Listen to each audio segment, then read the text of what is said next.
morning, Namaskar. I have been given a very interesting case to deal with. This is Shriman Bala Saheb Paipu. वो back Defection by elected legislatures thank you in the of the political parties has been a subject matter of intense debate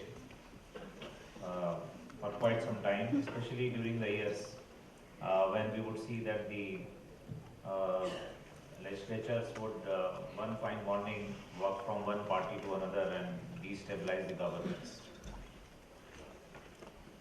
So the question arose that of political morality, that you get elected on the ticket of one party and then you suddenly change your allegiance, and whether that has any place in the body polity of this country.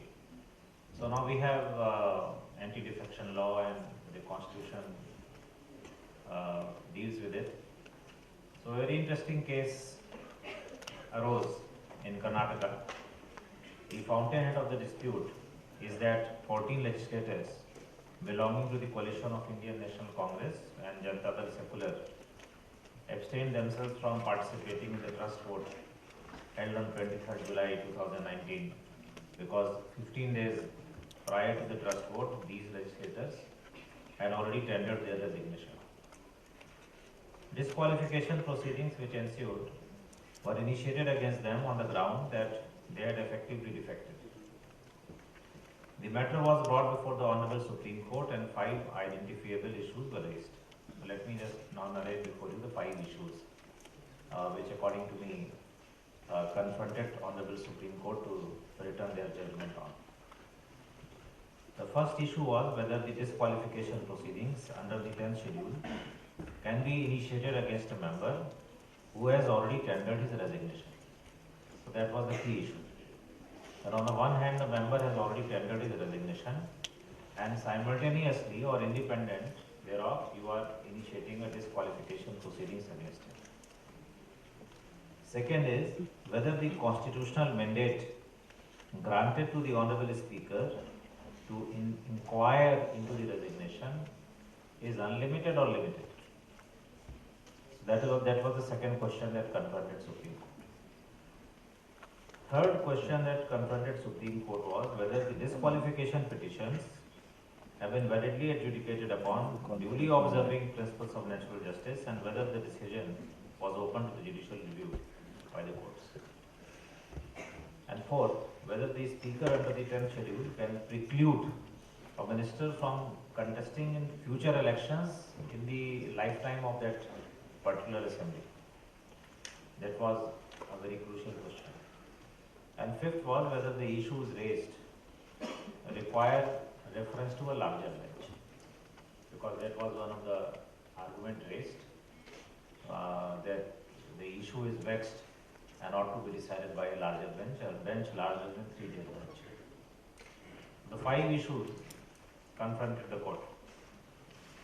So the first issue, whether the disqualification proceedings under the 10th schedule can be initiated against a member who has already tendered his resignation, Justice Ramanna in his judgment said the preface by stating as follows, and I quote: if we hold that the disqualification proceedings would become infructuous upon tendering resignation, any member who is on the verge of being disqualified would immediately resign and would escape from the sanctions provided.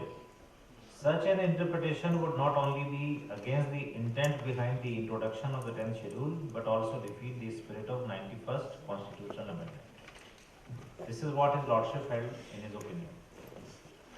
The edifice is supported on 2 grounds. Through the course of the judgment, first, the additional punitive consequences inserted by virtue of the 91st Amendment, and second, the date of disqualification. The Honorable Court, while examining the scheme of anti-defection provisions in the Constitution, arrives at the conclusion that the intention for the enactment of the 91st Amendment to the Constitution and the introduction of Article 75(1) B and 164 1 capital B and 361B, which bar any person disqualified under the 10th schedule from being appointed as a minister or from holding a remunerative political post, is to annex certain punitive and restrictive conditions on an individual who engages in the ill of defection. Therefore, according to the court, priority given by the speaker to decide on the resignation before deciding upon the disqualification would render the above constitutional provisions infructuous or at least toothless. So, as we have seen, it is a very interesting situation that the resignations have come and the speaker does or does not decide on the resignations first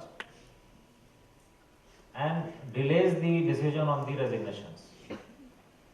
So therefore, there has to be some kind of a thinking on the part of the speaker.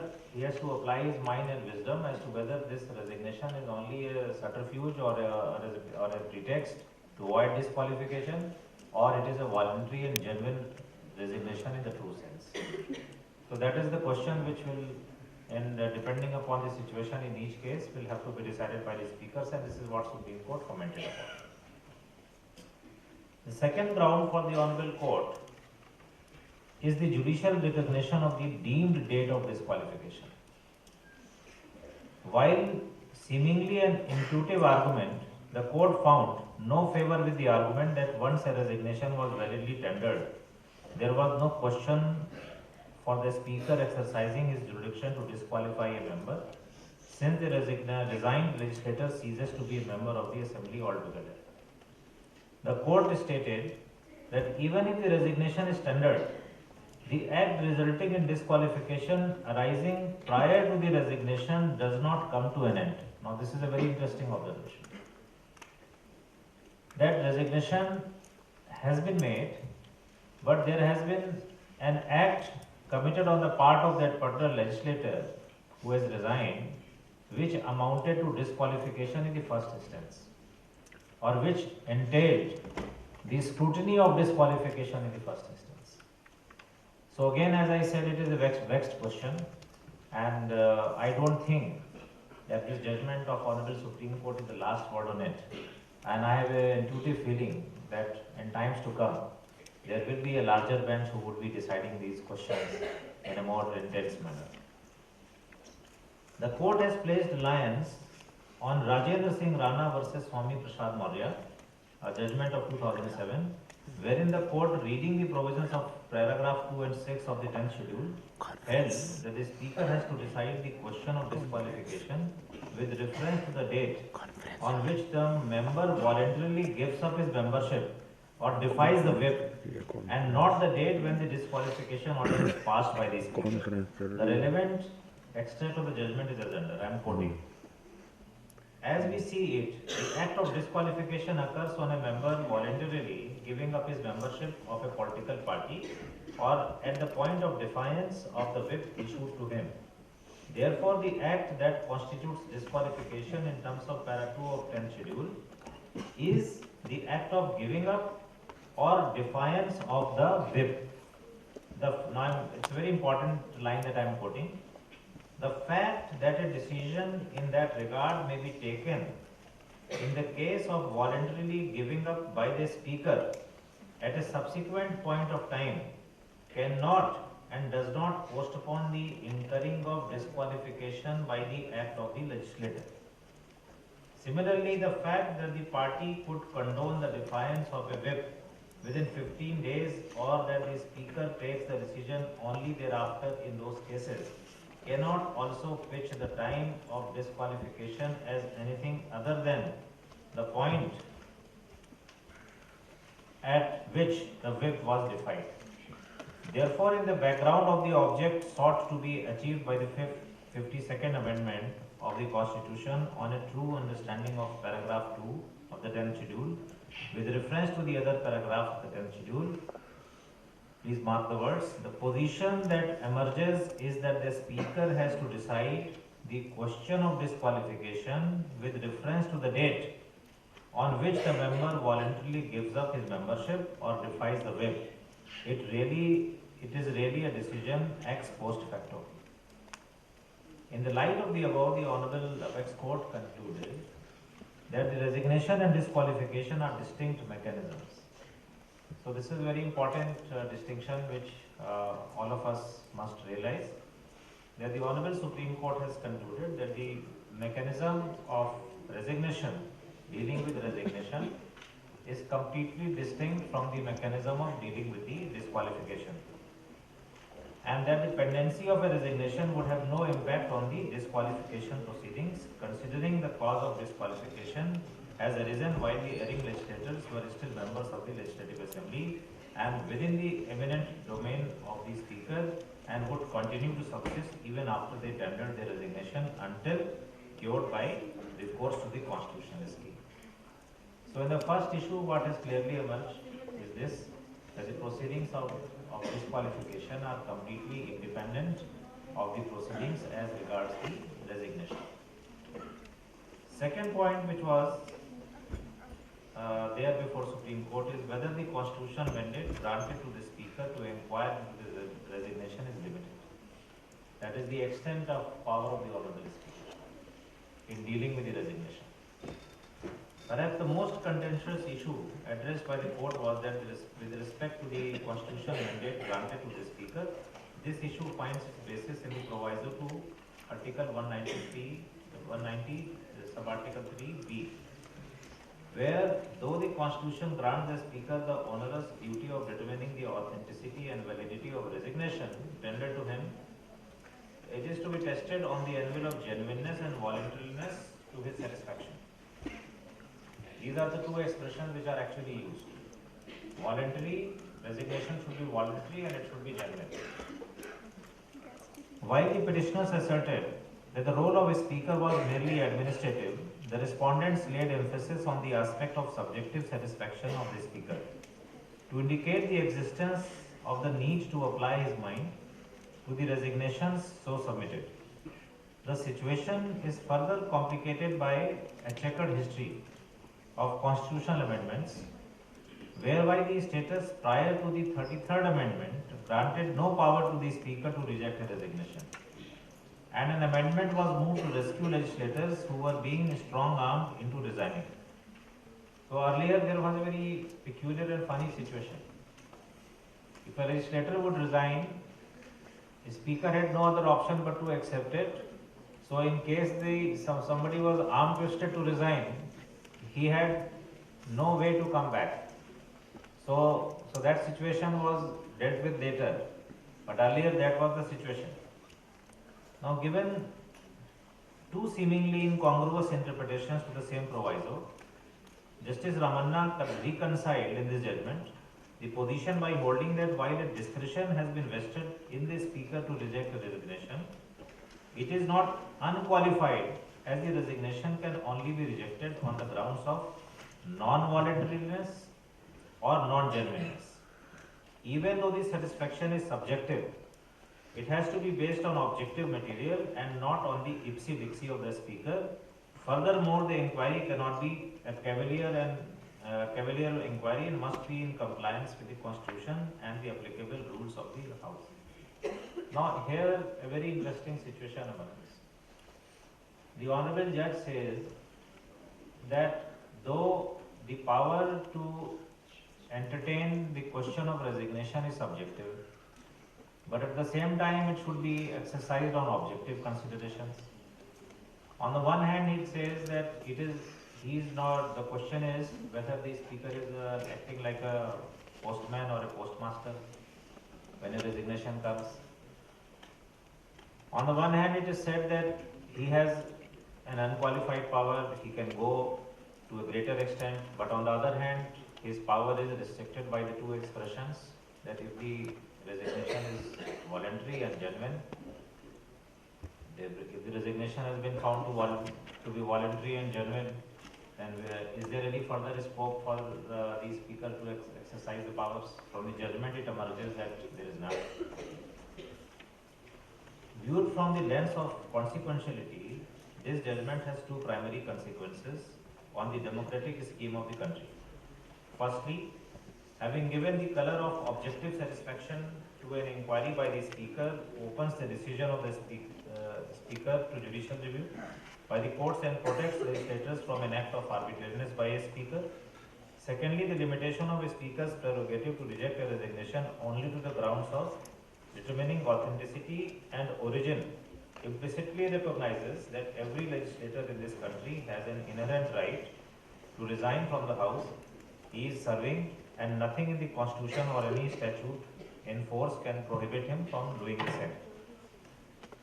A provision might attract a divergent opinion on this interpretation.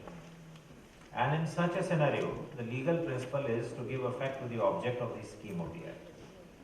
Considering that the proviso to section 190, sub-clause 3 and B, was inserted in order to cure the ill of the coercion, resignation, and the contrast of the 33rd Constitutional Amendment as highlighted by Justice Ramanna, a literal rule of interpretation would confer an adjudicatory power to the Speaker and not a mere administrative function as anticipated. While the Honorable Supreme Court has read the wordings of the proviso to Article 193B, which reads, I am quoting, from information received or otherwise. And second is, after making such inquiry as he thinks fit. And then the Speaker is satisfied that such resignation is not voluntary or genuine. So, first the phrase information received or otherwise is to be gone into. The rule of literal interpretation pronounced by the court in A.R. Antule versus R.S. Nayak needs to be gone into at this stage. And that rule is, if the words of the statute are clear and unambiguous, it is the plainest duty of the court to give effect to natural meaning of the words used in the provisions. As the student of law, we all have learned the tools of interpretation of statutes. So this is the fundamental rule, that the first attempt of any court of law is to read the statute as it is, in the plainest words.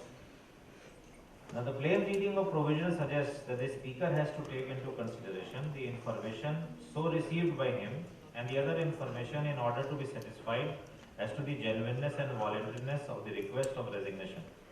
The empowerment of taking into account information received by him and other information should be given its ordinary and literal meaning, which would include the circumstances surrounding the tendering of the resignation. And the second aspect is, the provision talks about the power of the Speaker to conduct an inquiry. The process of inquiry comprises investigation, search for knowledge, and is not a mere mechanical procedure, as has been held by the Honorable Court in the present case. Third, the term satisfaction or satisfied has been described by the Honorable Apex Court in S.R. Bomai to answer the requirements of to accord with conditions. In the light of the above, the power of the Speaker to decide upon the request of the resignation of members appears to be a quasi-judicial power and cannot be restricted or limited in its scope to a mechanical exercise, as the receiving authority meant only to determine the form of validity to the resignation tendered and not the substance of resignation of the circumstances surrounding it. So, that is what has been held as regards the power of the Speaker. The third point which has been dealt with in the judgment is whether the disqualification petitions have been validly adjudicated upon in compliance with the principles of natural justice, and whether the decision is amenable to judicial review. The Speaker categorically concluded that petitioners have voluntarily given up their membership of the party, though their undisputed conduct. On this account, the Speaker not only rejected their resignations and ordered their disqualification, but also precluded them from contesting elections and becoming members of the House for the remaining duration of the 15th Karnataka Legislative Assembly. Given the vehement protests from the respondents with respect to the court's power to judicially review the decisions of the Speaker while passing a disqualification order, the court undertook a threadbare analysis of the ambit of judicial review of such orders. The court, while placing reliance on para 10 of the 10th schedule that provides that such decisions of disqualification shall be final, distinguished between the term final and conclusive to say that the order of the speaker is final and not conclusive, and the same is amenable to judicial review. So this is the biggest takeaway of this judgment. Please appreciate this. This final distinction which has been carved out by this judgment by Justice Ramanna, that there is a subtle distinction between final and conclusive, and it is that this distinction empowers the court to undertake judicial review is the biggest takeaway of this judgment. Please mark this. The court clarified that the speaker performs his functions in a quasi-judicial capacity, which makes the order subject to judicial review. Well, this is a very basic thing, because if you were to describe the decision of a speaker as a mere mechanical decision, then it would take away the character of quasi-judicial function being exercised on the part of the speaker. And if that is so, then it will not be amenable to judicial review. So therefore, this very important distinction which has been carved out by Justice Ramanna is for all of you to take note of.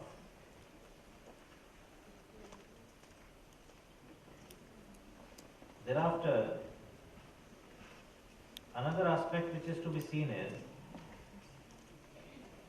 that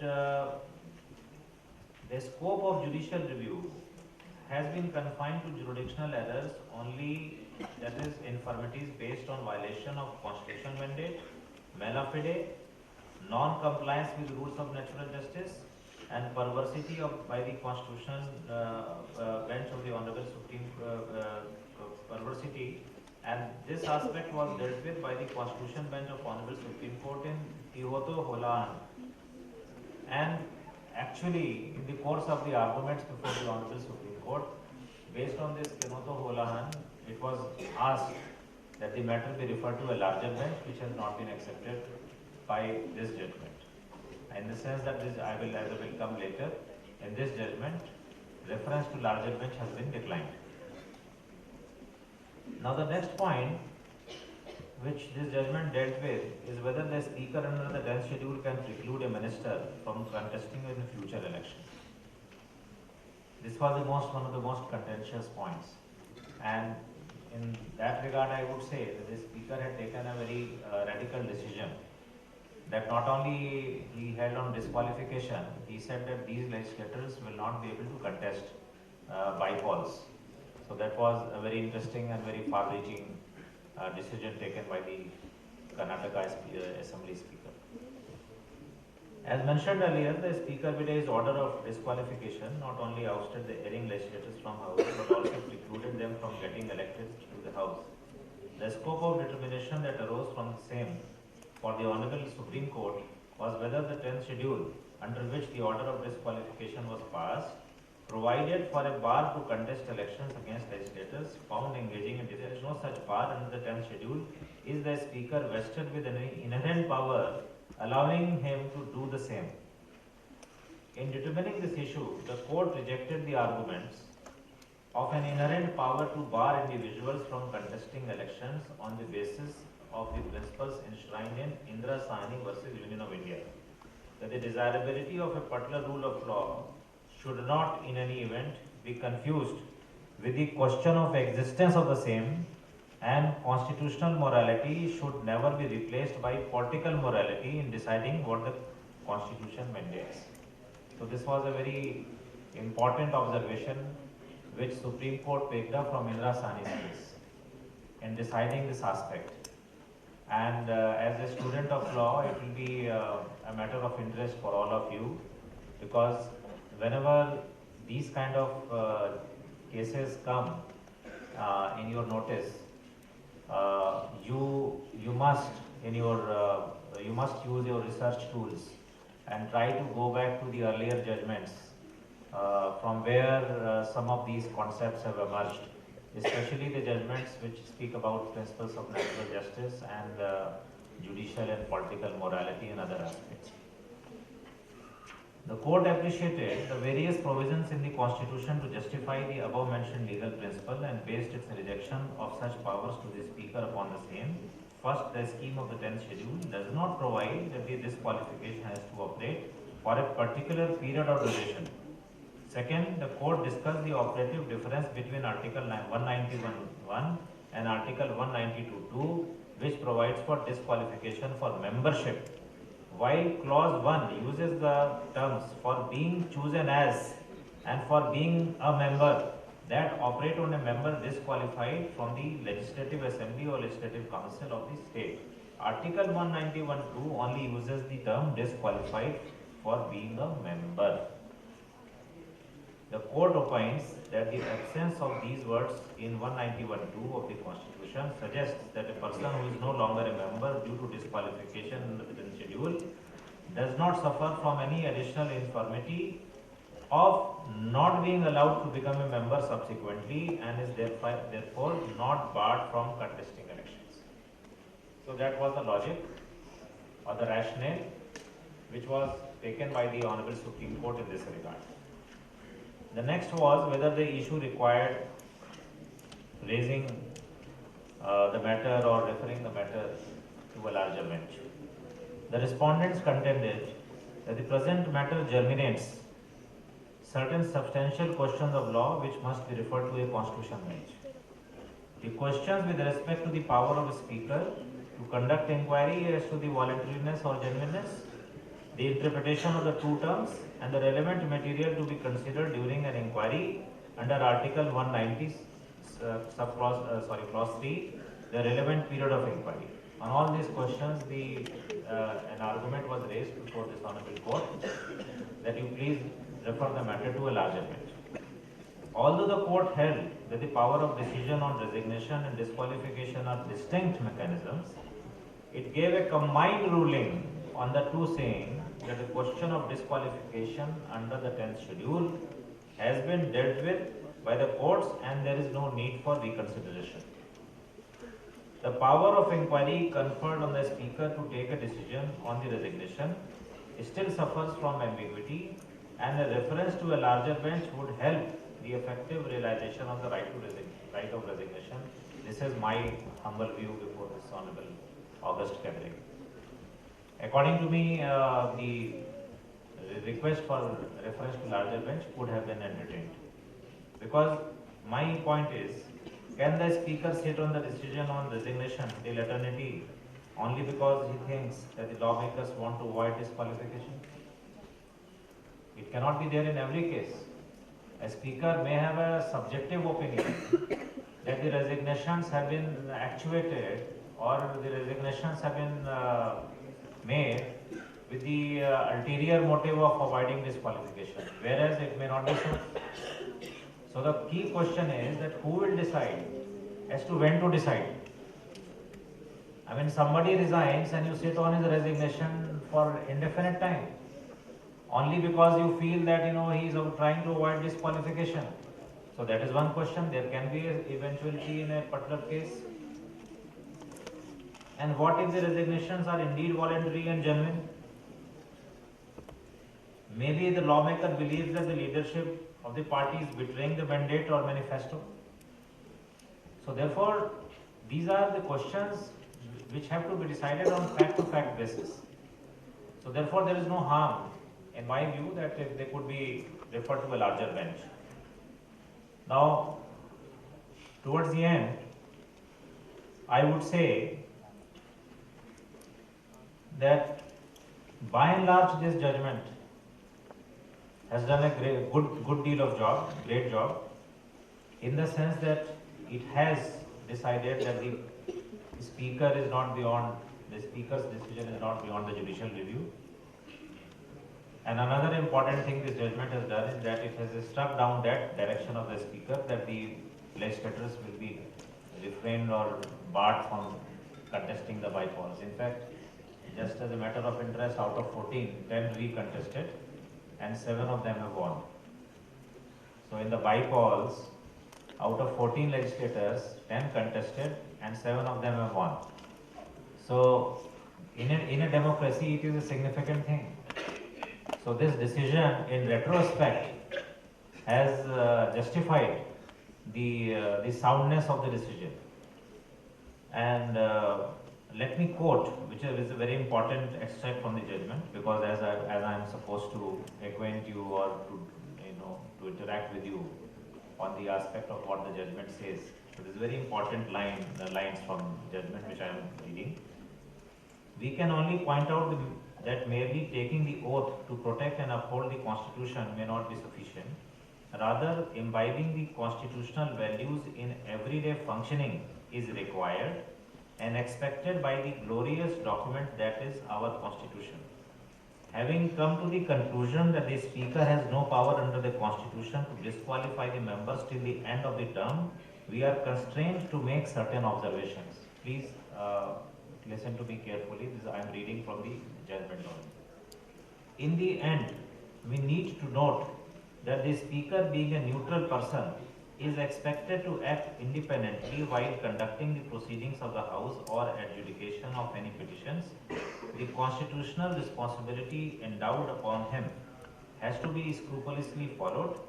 His political affiliations cannot come in the way of adjudication. If a speaker is not able to disassociate from his political party and behaves contrary to the spirit of neutrality and independence, such persons does not deserve to be reposed with the political trust and confidence. In any case, there is a growing trend of speakers acting against the constitutional duty of being neutral. Additionally, political parties are indulging in horse trading and corrupt practices, due to which the citizens are denied of stable governments. In these circumstances, the Parliament is required to reconsider the strengthening certain aspects of 10th schedule so that the undemocratic practices are discouraged. So this is what the judgment says as a message to the country, message to the people of the country as a whole, message to the legislators, lawmakers, and also to the fellow judges, that these are the basic principles which need to be looked into. And those of you who have Hindi as a mother tongue, or those of you who have read the translation of Munshi Premchand's stories, there is a famous, very popular story which he wrote, Panch Parmeshwar. So in Panch Parmeshwar there are two characters, the very great friends Algu Chaudhary and Juman Mia. So as it so transpires that at certain point in time, Juman Mia had to become a punch in a dispute of Algu Chaudhary and vice versa. And at some certain point in time, Algu Chaudhary had to sit as a punch in a dispute which Juman Mia had with his relatives. And on both the occasions,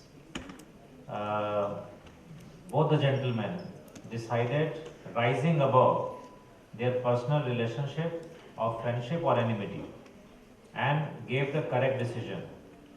So the story basically upholds that Panch is Parmeshwar, in the sense the judge is God.